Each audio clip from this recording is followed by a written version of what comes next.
Je m'appelle Augustin, j'ai 38 ans, j'ai la joie d'être marié avec Victoire, d'avoir 5 enfants et aussi d'avoir monté l'aventure Michel Augustin avec un vieux copain de collège qui s'appelle Michel.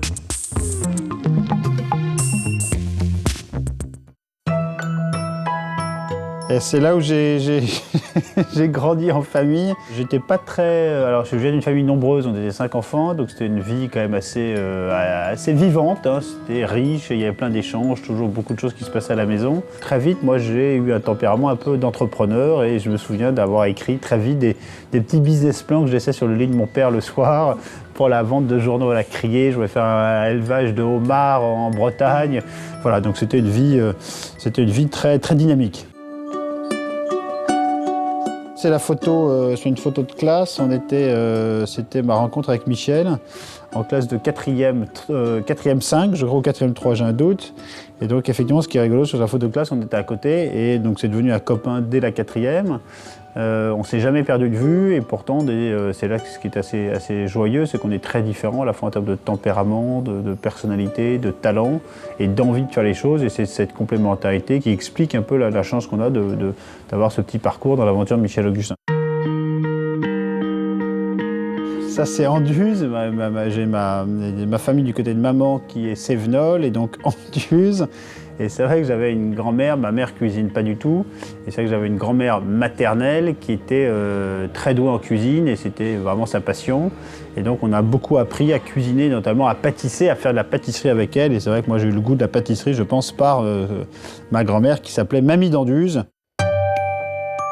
Justement, on arrive à un CAP boulanger parce que moi j'étais frustré en sortant d'école où j'ai dit voilà, j'avais un diplôme mais j'ai pas de métier. Quand tu sors de l'école de commerce ou de la fac, t'as pas de métier. Donc j'ai passé en candidat libre mon diplôme de CAP boulanger que j'ai eu et c'est pas été facile pour moi. Et voilà, mais je sais pas du tout ce que j'allais en faire. Moi je crois que la vie elle s'explique après, qu'il faut vivre ses passions, saisir les opportunités, faire les choses avec intelligence et énergie. Donc après mon CAP, je suis retourné dans la boîte que j'adorais parce que j'avais fait un stage en Espagne qui était Air France. Hein. Et là, c'était un choc pour moi parce que là où je m'étais éclaté Air France, c'était une PME en Espagne. Là, je me suis retrouvé dans un paquebot amiral. J'y suis resté 1 an et demi, j'ai pas mal voyagé.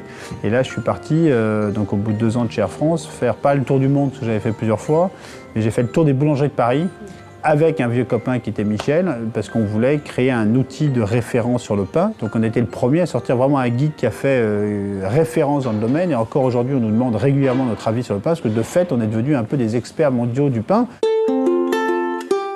C'est le premier logo, il a pas mal changé depuis, mais c'est le premier logo de l'aventure Michel Augustin. L'idée première, c'était de diffuser, de trouver un moyen de diffuser un état d'esprit positif, joyeux, bougeons-nous et arrêtons de déprimer. Et comme on était très gourmands, on s'est dit tiens, est-ce qu'il n'y a pas quelque chose à faire autour de produits le plus gourmand, avec un gros travail sur le goût, naturel et fait comme chez soi. Voilà, donc là c'était les premiers essais qu'on avait fait dans la cuisine de mes beaux-parents en Bretagne. Tu dis je me lance une nouvelle marque alimentaire, c'était aussi fou que ça, on n'y connaissait rien. On avait 2 jours de production et le reste de la semaine, on faisait du porte-à-porte, hein, avec des caddies, on plaçait nos petits présentoirs de sablés. C'était chez Haïfa, le traiteur asiatique, Salah, notre épicier arabe, le caviste, le vidéoclub de la Butte, le Point Soleil, le traiteur italien. Puis voilà, c'est comme ça qu'on a commencé. Donc on a vendu des boîtes de sablés, on en vend encore plusieurs centaines, pas de milliers par an. Mais ce qui a vraiment fait décoller l'aventure Michel Augustin, c'était vraiment notre yaourt à boire, qui est la vache à boire. Et là, effectivement, on en vend plusieurs millions par an. Donc ça, c'est la bananeraie. La bananeraie, c'est rigolo parce qu'on a vraiment réussi à le faire passer dans le langage commun. C'est-à-dire que moi, mes enfants disent « Papa travaille à la bananeraie ». On a les portes ouvertes de la bananeraie. Chaque premier jeudi du mois à 19h, il y a plus de 1000 personnes qui viennent. Hein. Et c'est vrai que c'est à la fois le lieu où nous, on travaille, mais c'est aussi un vrai lieu de vie, dans le sens où il se passe plein de choses. Ça, c'est une photo très sympa aussi, parce que elle a pas mal marqué notre petite aventure, parce qu'elle est totalement surréaliste, cette photo-là. Et c'est quand on a signé un accord avec notre plus gros client à Hong Kong, qui se déploie en ce moment à Shanghai, qui est l'équivalent de la grande épicerie de Monoprix à Hong Kong, qui sont vraiment, il y a 5 magasins superbes. Voilà, donc c'est comme on est. Voilà, on n'avait pas à se mettre en costume pour la signature, parce qu'on n'a pas de costume. Aujourd'hui, on est Dans les 10 plus grandes villes de France et Paris, on commence à nous trouver, il y a encore beaucoup de boulot. Après, on est bien vendu en Belgique et en Suisse. Là, on est en train de développer très fort la Suède. On est aussi pas mal à Abu Dhabi, Bahreïn et Dubaï.